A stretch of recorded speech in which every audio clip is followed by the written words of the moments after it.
This podcast is brought to you by the good people at Living with Hemophilia, the online hemophilia community brought to you by Bayer. Living with Hemophilia is the destination of choice for a plethora of useful info, like medical and non-medical tips, helpful advice, information on programs for all ages and stages, leadership opportunities and initiatives, sewing patterns, and videos, the best videos. And because it's on the internet, it's easy to find. Simply type livingwithhemophilia.com into your search bar, and there you are. Thank you, Internet. Join Bayer's community of fellow hemophilia patients, caregivers, and advocates as we put the live in Living with Hemophilia. You can even like us on Facebook. That's even better because you can use emojis on our Facebook page and receive all our latest updates. So check out Living with Hemophilia. And before you wish happy birthday to that friend from 3rd grade or share a funny meme about cats and Mondays, head over to Facebook and like Bayer's Living with Hemophilia page. You'll be glad you did.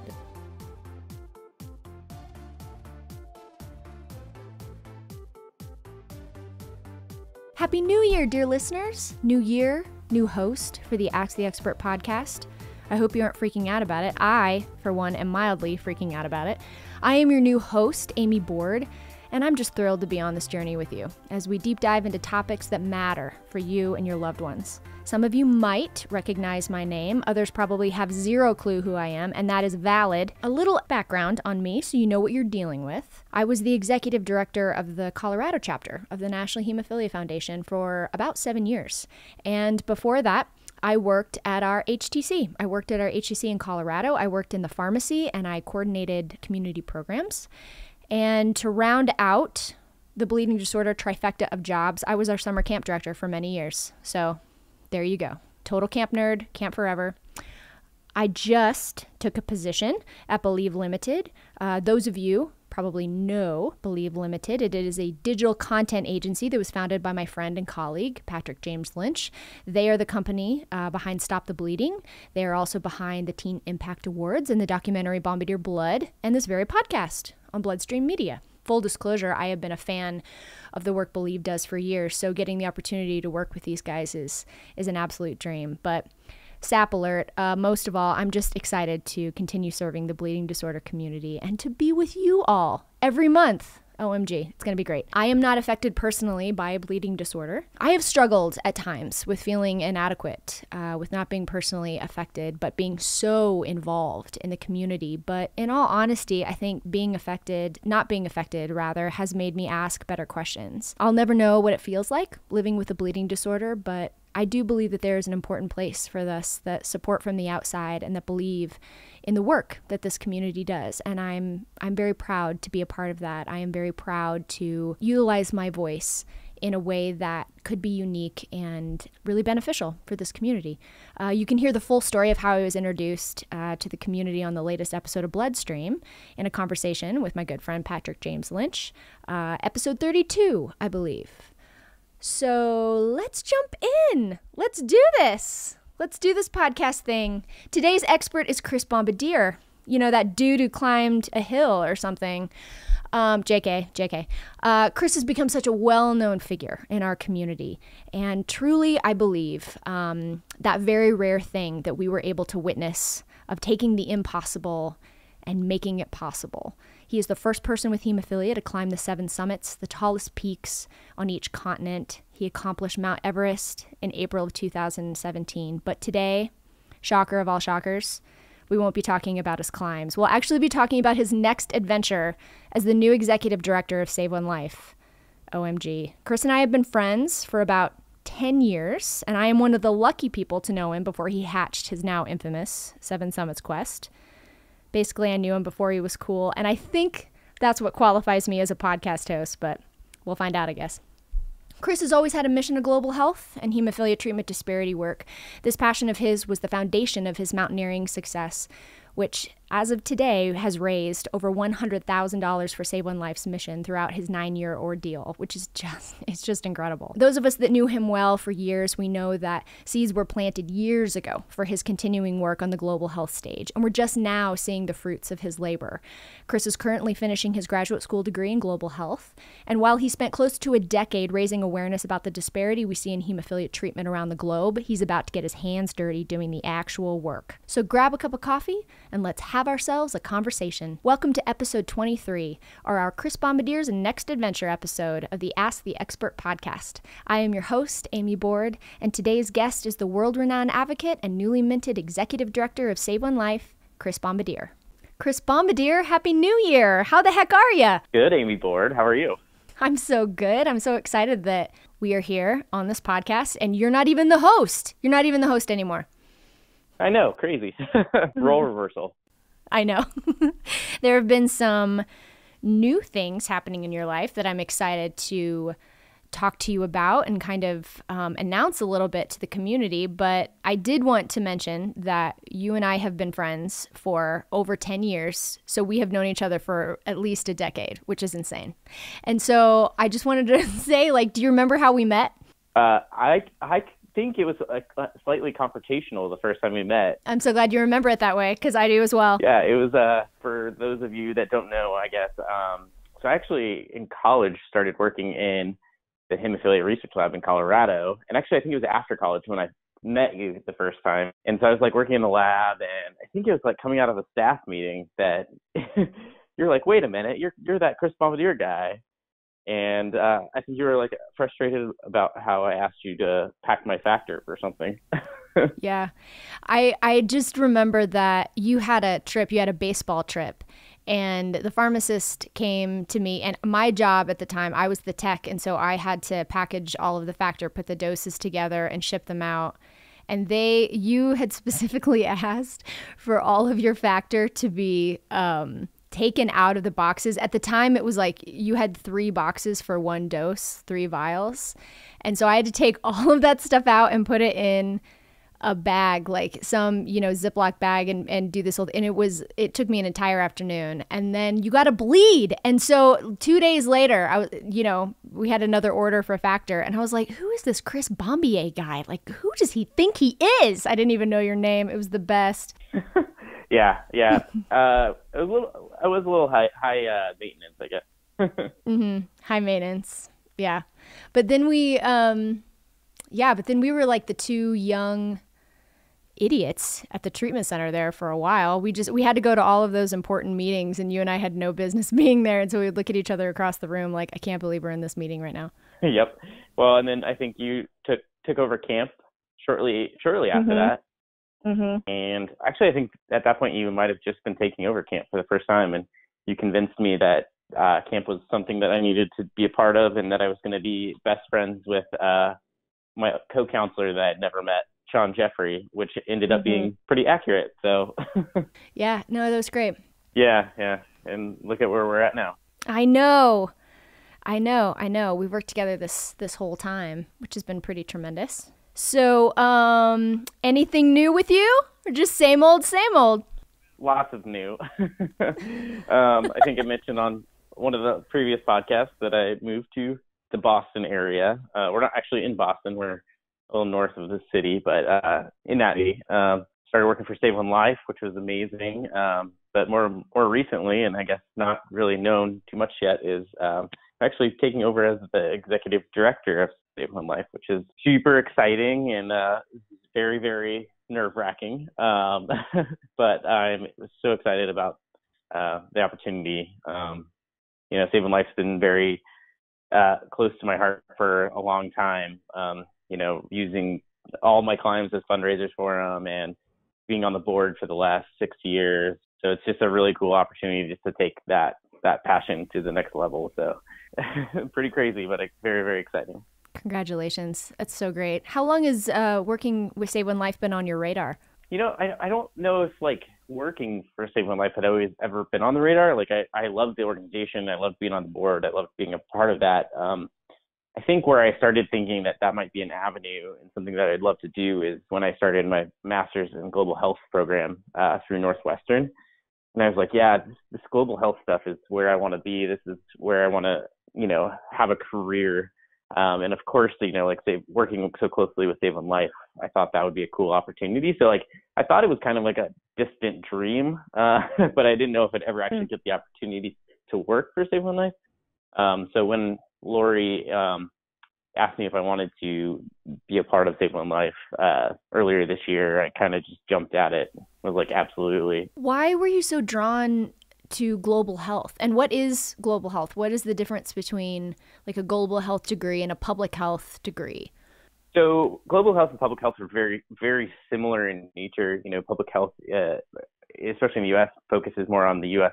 system and how you kind of can work to improve public health in just a specific country, whereas global health is looking at health factors and health systems all over the world, and also really looking at how you can focus and change the inequity and lack of access to care and medications around the world in developing countries and low income countries. So it's kind of looking at it on a bigger scale and also looking at more of the equity issues. So and that kind of really drew my interest after my first trip to Kenya back in 2011 and seeing like this drastic disparity of care for people with hemophilia in Africa and Kenya versus myself being from the United States. And I just wanted to be part of that change and learn as much as I could to be effective in leading and helping lead that change. So that's why global health really stood out to me and kind of has led me to where I am now. That's great. How has it been with your classmates, telling them about hemophilia and what it's like in developing countries? Do they have interest in it? Is it understood? Have you not spoken about it? What has it been like? I actually use my experience with hemophilia in almost every one of my classes. As you should. Yeah, I mean, I got a little advantage, right? I got a project that I'm already familiar with. So it's been really helpful, actually, and fun to like be able to tie all these classes to a specific cause and a specific disease state, because I think sometimes it would feel very obscure otherwise. But being able to like already kind of have a concept of this inequity has been really helpful. And most of the people in my classes have been really interested in the hemophilia aspect and really interested in my story. And I think it's because I have a lot of passion about it. So probably when I talk about it, hopefully they can feel that passion and that interest. So it's been fun to kind of utilize that in class and maybe even raise a little awareness for hemophilia, while I'm in school. There are so many organizations that work with specifically hemophilia treatment disparity across the globe. Save One Life obviously has such a unique mission. The World Federation does a lot of work. NHF is starting to do a lot of work. I'm sure there are others that you can mention. In terms of the work that we are doing, the work that all of these organizations are doing, what are we doing really well and what could use some work? What is something that we should pay attention to in terms of making, the world more equal in terms of treatment? I think one of the things that we do really well in bleeding disorder community is the fact that we are very connected and have good communication, I feel like, around the world. There's definitely like spots in the world that, hemophilia is still unknown and there are no hemophilia organizations. But overall, I feel like people can rely on getting in touch with some sort of community, whether it's online or in whatever way that they can get in touch. And I think that there is a lot of interest and programs in developing countries that are kind of partnering developing countries with, developed countries. But I think that where we could use some work is around not duplicating too many roles. I feel like sometimes, organizations are doing the same thing and not communicating very well between organizations about what we're doing. And one of the things that I really love about Save One Life is I feel like we're also tackling this disparity in care in a very unique way from a more grassroots kind of approach, whereas I feel like a lot of other organizations target overall diagnosis and access to medicine, which I think is very important, but I think sometimes we ignore some of the other factors that are affecting people with hemophilia in developing countries. I think we look at this as a way more horizontal approach to global health with Save One Life, in that we're trying to not just target the disease and what the effects of that has on a person, but we're also looking at the economic factors that kind of keep people with hemophilia in in poverty or in challenging situations, and we try and find solutions to help them get out of that cycle of poverty, which with hemophilia is even more devastating because of this medical condition that they have no access to medicine for. So I think that's the cool part about Save One Life, is our horizontal approach to tackling this disease. Instead of just focusing on NICS and the medical side of it, we're looking at the humanitarian side, the people side. So I think that's kind of cool. I think it's awesome as well. And, some people don't know specifically what you do in terms of humanitarian care in third world countries. So talk a little bit about what Save One Life actually does. So Save One Life really started from the vision of Laurie Kelley, who's the founder of Save One Life. She had been doing a lot of traveling and kind of seeing what hemophilia was like around the world. And she was actually, I believe, in Pakistan when she was meeting with a family who their son had hemophilia, and it was very clear that he had hemophilia, but he hadn't been going to the hospital often, even though he was having bleeds. And Laurie was asking, well, how come you're not being able to take him to the hospital? She was asking the parents, and they were like, well, we have to make a decision whether I take 3 days off of work to take the bus and my son into the hospital, or I feed my family, because if I don't work for 3 days, I can't afford to feed my family. So it was this toss up for him about what is his priority, like feeding his family, the whole family, or taking their son with hemophilia to the hospital. And it was a hard decision that he had to make. So she asked what could she do that would help him make sure his son got to the hospital. And he basically was like, well, if I had a little more income each month, I could probably do that. And so she came up with this idea of a sponsorship program that someone here in the developed world could sponsor a child in a developing country. And it started out with a $20 a month contribution. And now we've raised that up to $35 a month to make sure that the families and the kids get at least $1 a day. But that helps people get to the hospital or helps them stay in school and pay for school fees. And it can even just help them with food, because having a child with hemophilia presents a real burden on these families. So we're just trying to alleviate that burden in a way. And then it's kind of developed into this more elaborate program, because we were also seeing that these young guys, they already have really terrible joints by their teenage years because they don't have access to factor. They can't really continue the jobs that so their fathers did in manual labor or some of those traditional jobs from people that have low income. So we try and also provide educational scholarships that we've been doing since 2012, help people go to school and get educations and advanced degrees that help them support their families in themselves and help them become economically independent, which is really cool to see. We've been doing that program, like I said, since 2012, and I've been helping with that program since I've been on the board, and it's been great to see what people have been able to do with their educations. We just got a story actually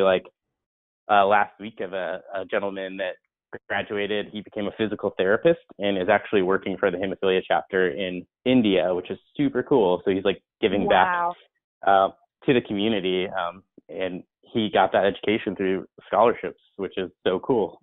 And then the last program we do it's called the Micro Enterprise Grant Program, and we help. This can be individuals with the bleeding disorder or parents of individuals with bleeding disorder start a small business so that they can support their family. And a lot of these grants are very simple projects, but these projects help these families and these individuals become, like I said, financially independent and really sustain, have really cool jobs, and it just really improves quality of life when they have these jobs. And these jobs can be super simple. In one instance, we just bought a cow for a woman in a village that she sells milk for, and she can help sustain her family on that cow. We helped a gentleman start a shoe stand in Kenya. He can't walk very well because of all the bleeds in his joints, but he wanted to start a shoe stand, so we bought him a bunch of shoes and helped him with rent of his building so he can just kind of sit there and sell shoes. So just these cool little ideas that and we're just kind of helping those individuals chase their dreams too. So it's really fun to watch and read about the successes of those programs. Have you checked out Living with Hemophilia yet? If you have, kudos to you. Not only are you eager to join the exciting community of discourse and helpful information, you're also a keen listener and patron of the arts. But if you haven't taken a swim through livingwithhemophilia.com, take a moment to pull it up on the ol' internet. I think you'll love it. Helpful content, relevant updates, and, most of all, a bunch of people going through the same things you are. It's a growing part of the online Living with Hemophilia community, brought together by the good people at Bayer. Also, put it on your Facebook to-do list. Hit the like button on the Living with Hemophilia Facebook page. It's a good alternative to looking at the slideshow of your neighbor's recent foot surgery. I mean, unless you're into that sort of thing. Living with Hemophilia from Bayer. Check it out. You know, like hemophilia, it's this unique duck in that, you know, you're diagnosed typically at birth or, you know, in the first, 11, 12 months of your life. And so it is this lifelong relationship with treaters and other organizations that you're close to. And so the relationship, aspect of this is so unique, I think. And I would imagine in this line of work, the relationships that you have and that Laurie has had and cultivated with these families are kind of unparalleled. And I just wondered if you would, share a little bit about what it's been like to meet these folks and to have relationships with them and what it's going to be like to meet even more of them now that you're in your role. I think you really hit the nail on the head there, Amy, because I think there is something just incredibly special and something incredibly close about this community where, I don't know, you can meet somebody from anywhere around the world that has the same condition and you instantly have this like some sort of connection and bond and understanding that I don't think you find many other places. You could come from vastly different cultures and even, religions or anything like that, but you have this similarity that kind of bonds you, despite all the differences, you have that one similarity that's so strong. And it's cool. The people I've met on my trips, I still stay in touch with all of them. You follow up on them with Facebook and all these cool social media things that you can stay connected with people around the world. And it's cool to watch them progress and follow their dreams and succeed. And I can't wait as a part of Save One Life, as the executive director, to like help those people achieve those dreams and maybe even do more. That's our hope soon, is to even add more programs that can even help people in more impactful ways. So yeah, just can't wait to follow those stories and be a part of that change. What countries do you guys work with? So we work in 13 developing countries right now. And we've kind of done that in a strategic way. So if Laurie has some sort of connection in a country, we kind of work with those to a point, and once they have established a hemophilia organization, it helps us work with them a little bit more. And that's kind of where we've started with some of those connections. And we're slowly expanding to more countries as we find good partners. But we've also tried to not rush our expansion just to expand for the sake of expanding. We want to make sure we're actually doing good programs and making sure we can maintain those programs too. So it's been like a little bit of a balance, trying to figure out where the next countries we should move into and if we even have the capacity to do so. So it's been a cool little balance trying to figure that out. And I can't wait to see if we can add some more countries and like I said, impact more people. Every nonprofit deals with this, barriers to their own work, things that are in their way that are sometimes outside of their control, or even just, structurally the infrastructure needs to shift in order for them to provide more services. And, coming into this new role, I'm sure you are assessing that in terms of how can this organization be healthy and sustainable going forward, and what are your thoughts with that coming into it? I mean, what does the future of the organization look like? I think the future of Save One Life is incredibly bright at the moment. Like I said, we're on the verge of adding a couple new programs, which I'm really excited about. But like you said, I think it's always something that you worry about as an executive director, even though I've only been in it for like 2 weeks. But if you had unlimited money, you can dream of the plan that you would enact if you had the unlimited funds. But it's also dealing with the reality of, there aren't unlimited funds, and you have to figure out the best way to use those in the most effective and efficient way. And sometimes it's disappointing because you can't do everything you want. But it's all about developing a plan and a strategy and trying to figure out how you can make the best of it, and making sure that you're communicating to those people that might don't want to donate and be a part of that organization, that they feel confident that you're actually doing what you say you're doing and making the impact that you say you are. So I think it's really interesting, and it's going to be a lot to learn, but I'm excited.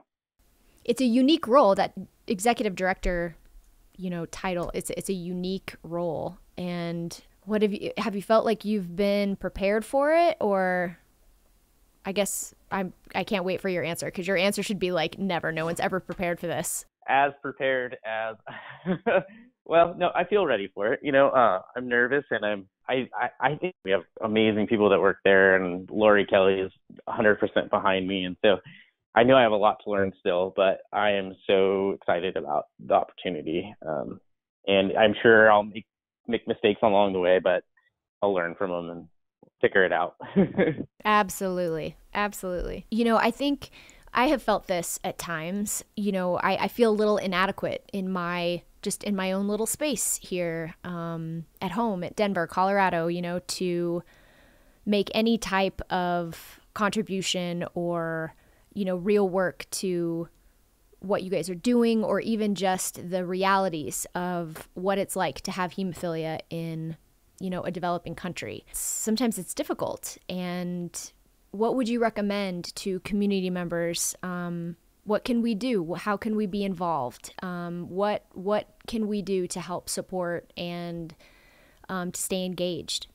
I think one of the unique parts of Save One Life is that we do provide that one-on-one sponsorship opportunity. So that it's a really unique way to engage with somebody in a different country. So you can go on the website, find a child that you can sponsor, and then after you sponsor that child, like, that is a one-on-one partnership. So those sponsorships, we hope, continue for years to come, but you can also, we can help you write letters to those individuals, and you can kind of follow up, and we update everybody yearly on how their beneficiary is doing, with photos and a story. So we try and keep you connected and updated as much as possible, a cool way to feel connected. And I think as far as like other ways that you can feel connected, I think it is challenging, being halfway around the world, and you see these stories of challenge. And even though, maybe sponsoring a child at $35 a month is too steep financially, there's many other ways to contribute through scholarships or microenterprise grants. And being able to see some of those success stories that we'll be posting on Facebook and other social media avenues could be a great way to connect to. And we're also looking to expand some of our committees through Save One Life to help get people more involved, whether it's through the fundraising committee or our programs committee. We're going to try and do a better job in the future of getting more people in the community involved, so that they feel that connection and use that energy that people have to help them contribute in a productive way. So we're really excited. And, if people just follow Save One Life on Facebook and Instagram, that's where we'll be posting all these updates and looking for volunteers for various things. So it should be a good year. Fantastic. And we will be posting website information and any information, sponsorship information for sure, on the Bloodstream Media Facebook and website as well. How does it feel to be in this new role? I mean, I'm sure people are still going to ask you about the whole Everest thing, but this is going to be new. You're going to be a part of a new conversation. Have you anticipated how it's going to be? I haven't really thought about it a lot, but I'm excited to be in the role because with the Everest and the climbs and stuff, it was great to feel like I was raising awareness and bringing some attention to Save One Life. But I've I always felt like there was more I could do, and I feel like this position gives me that opportunity to be a part of the change and a leader in change for hemophilia around the world. So yeah, I'm excited about this role, and I never wanted to be known as the guy that just climbs the mountains. I wanted to be a part of a bigger change. So while the climbing was amazing, and I will never ever regret doing that, like this is where I feel like my heart really is, and yeah, I can't wait. I think one of the most impactful realizations for me while we were screening Bombardier blood at the Bleeding Disorder Conference last year was seeing the faces of these men with hemophilia just kind of around me, watching them watch you do that and seeing on their faces how much it mattered.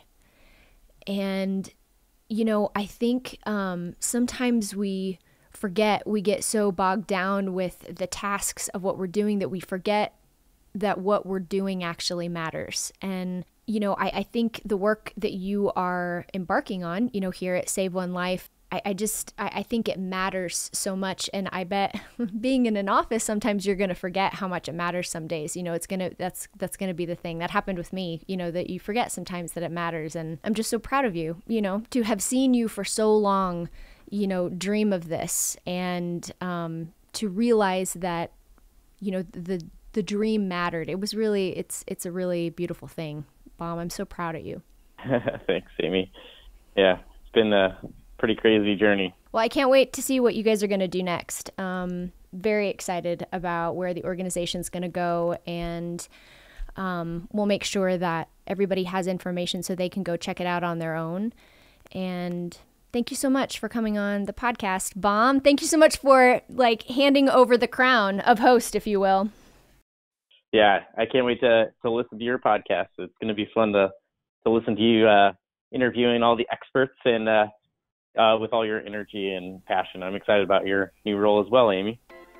Well, thanks, friend. I hope I don't blow it. You know what I'm saying? Hope I don't blow it. Yeah, me too. No, I'm just kidding. Well, thank you so much, Chris. Thanks, Amy. Have you checked out Living with Hemophilia yet? If you have, kudos to you. Not only are you eager to join the exciting community of discourse and helpful information, you're also a keen listener and patron of the arts. But if you haven't taken a swim through livingwithhemophilia.com, take a moment to pull it up on the ol' internet. I think you'll love it. Helpful content, relevant updates, and, most of all, a bunch of people going through the same things you are. It's a growing part of the online Living with Hemophilia community, brought together by the good people at Bayer. Also, put it on your Facebook to-do list. Hit the like button on the Living with Hemophilia Facebook page. It's a good alternative to looking at the slideshow of your neighbor's recent foot surgery. I mean, unless you're into that sort of thing. Living with Hemophilia from Bayer. Check it out. BloodstreamMedia.com is your one-stop shop for all of Bloodstream Media's podcasts for the bleeding disorder community. Once on BloodstreamMedia.com, don't forget to follow the links to subscribe to the Bloodstream podcast, Ask the Expert podcast, the Powering Through podcast, and the Bloodline podcast on iTunes, SoundCloud, or wherever you listen to podcasts. Have an idea for a future episode of Ask the Expert? Have a question that you would like to hear an expert answer? Email us at mailbag@bloodstreammedia.com. You'll also find Bloodstream Media on facebook.com/bloodstreammedia and on Twitter @bloodstreaminfo. This episode of Ask the Expert was written by Amy Board, produced by Patrick James Lynch, Rob Bradford, Joshua Sterling Bragg, Avra Friedman, and Colby Crow. Artwork by Katie Wright Mead and Ryan Geelan. And the Ask the Expert podcast is edited by Allison Stoney. I'm your host, Amy Board, and until next time, embrace that mystery and fear of life. You are not alone.